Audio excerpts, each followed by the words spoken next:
Okay, so this is the beginning, okay? The very beginning of the Bible, the Torah. It's Genesis 1:1, Bereshit, in the beginning of God's creation of the heavens and the earth. That is the Chabad translation. Okay, so let's go ahead and learn how to read this in biblical Hebrew, okay? We have, and this is going to be for people who are still learning their Aleph Bet or learning how to read still, who aren't fully comfortable reading yet, okay? It maybe you need help with your Aleph Bet or your vowels, or just you need more practice reading, okay? So first letter right here is a Bet with a Shava. The Shava is going to be sounded, especially when it's in the beginning of the word. It's going to have a quick sound, like a short I, okay? So this is be, be, okay? And this is a resh with a tsere, and then the aleph is part of that syllable. Resh with a tsere says re, okay? Re, or re, if you do it back in the throat. You don't have to. I've heard both ways. I heard that the saying the resh in the back of the throat like that came from French Jews, but other traditions don't say it that way. So re or re, bere, okay? And then we have a shin right here with a chirik, and the yud together says e. This is a chirik yud, it says e. So with the shin, it says she, and then the tav says sheet, okay? So bereshit. Go ahead and say that. Bereshit, okay? And this is the trope mark. Tipras. This is Bereshit. Okay. And then we have a bet and a kamatz. And this says ba. Okay. And then a resh with a kamatz aleph. Also, this says ra. Okay. So ba ra.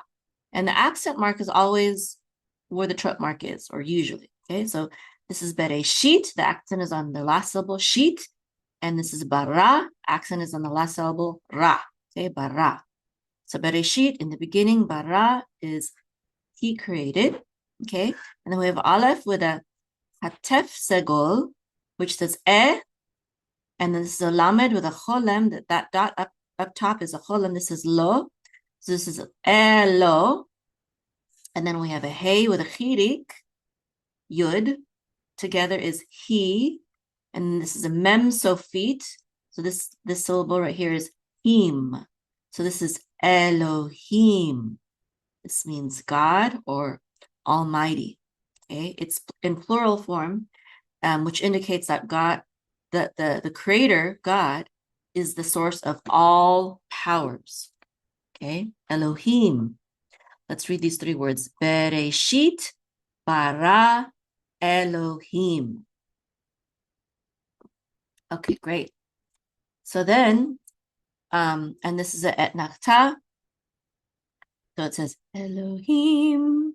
This is a munach. So this says bara. Okay, so this is Bereshit bara Elohim.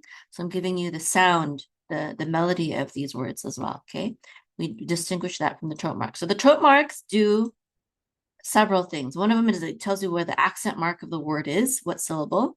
It also gives punctuation. Some of these trope marks are connectors, some of them are separators, some of them are harder separators or longer separators than others. Okay, so this etnachta is one of the stronger separators. So you could, because there's an etnachta here, you could put a comma. You could put a comma after this word. It doesn't do that here, but you could. You could say, Bereshit bara Elohim. God, in the beginning, God created the heavens and the earth, comma, right?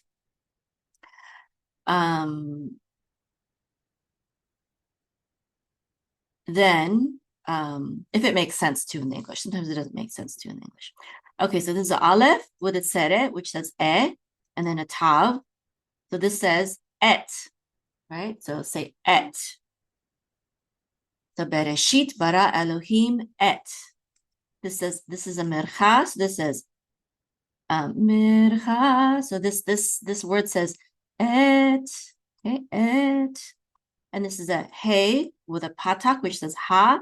And this is a shin with a kamatz, which says sha. So ha, sha. And then a mem with a patak says ma. And then the yud and the chirik and the mem sofit goes all together, which says yim. The accent is on this syllable, ma, because the throat mark is there. This throat mark says tibcha, right? So this is hashamayim, okay, because the accent is on ma. Hashamayim, hashamayim. And then the sound, tibcha, with the word hashamayim says hashamayim, okay? Hashamayim. And this means the heavens, okay? And then this is a vav with a shavas, this is ve, and then an aleph with a tzere, and the tav together say et, ve et, okay? Tzere says that syllable says and the sound of this is mercha, right? So this says ve et, okay? This is a very Ashkenazi popular trope melody that I'm teaching you. I hear it's Lithuanian. So ve'et, okay. And then we have hey with a kamatz, which says ha, and then aleph with a kamatz, which says a. So ha-a. And then we have a resh with its segol, which says re, and then tsadi together. The syllable says retz, okay.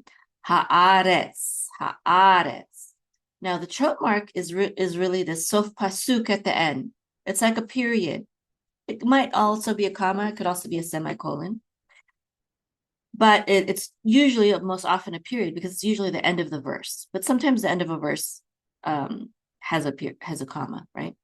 So now, because this throat mark is always at the end, if the accent mark is not at the end, then the accent mark will be a meteg. See this vertical line right here, right next to the kamatz? There's the kamatz right here, but then right here is the meteg. See, this is the kamatz, and this is the meteg. The meteg is there to give the accent mark when the throat mark has to be at the end. So the sof pasuk always has to be at the end. And because of that, if we want the accent mark in a different place, we use the meteg instead. So the accent is on ah. So it's haaretz, haaretz, not haaretz at the last syllable, which would be the default, but it's in the second syllable, haaretz, okay? All right. So et is a direct object pointer. There's really no translation for it usually in English.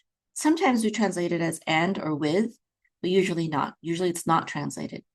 Hashamayim is heaven or the heavens.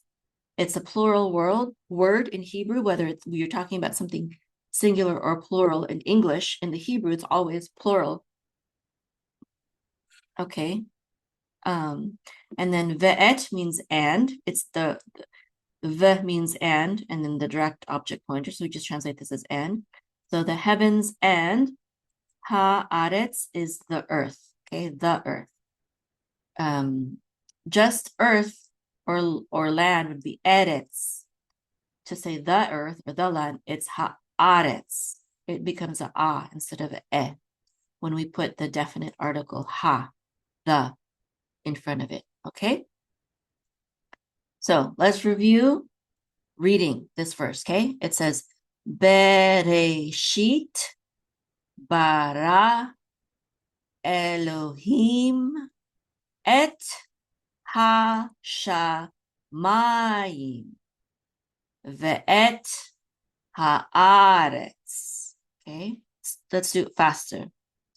Bereshit bara Elohim et hashamayim ve'et haaretz. Okay, let's read it together even quicker. Okay, Bereshit bara Elohim et hashamayim ve'et haaretz. Okay, and again that means in the beginning. Bereshit bara created, Elohim, God, et hashamayim, the heavens, ve'et haaretz, and the earth. Okay, now let's do the trope marks. It says, Tibcha munach et nachta, mercha tibcha, mercha sof pasuk. Okay, and don't worry if you don't get it the first time. The more often you hear it, the more the neural pathways in your brain will be created and become stronger. And eventually you will memorize these tunes. So with my children, learning the trope marks by the time they were bar bat mitzvah age, it was very easy because they heard these melodies all their life, really, with the older siblings and with me. So don't worry if you can't get the trope marks right now. Just listen, just absorb, okay? Because our minds are truly wonderful and they are always learning, even if they don't have it fully yet, they are still learning. Okay, so let's trope it one more time now with the words, okay? Bereshit bara Elohim et hashamayim ve'et haaretz. Now, Jewish legend says that, well, the Torah says that God spoke the universe into existence, right? He spoke. He said, "Let there be light. Let there be an expanse between the waters above and the waters below. Let there, different things which we'll learn about." But Jewish legend says that he didn't just say it like I'm talking right now, but that he sang it. And so that's part of our tradition, is that when we do our public Torah readings, we don't just read it, we're supposed to sing it. That's why we trope the Torah when we're doing a public formal Torah reading, okay? And there's a midrash that talks about how I think it's called Perek Shira. And it talks about how everything in the universe, everything sings to God. There's a verse in, I think it's in the Psalms, that says that the heavens declare the glory of the Lord, the glory of Hashem. And according to Jewish legend, it's not they don't just say it, but they sing it. They sing, everything sings praises to God. And this book, it's an ancient book. I think it was developed around the Talmudic times. It talks about how everything has its own song to God, like the plants, the trees, the animals, the stars in the sky. Okay, so we sing to God. We sing the Torah.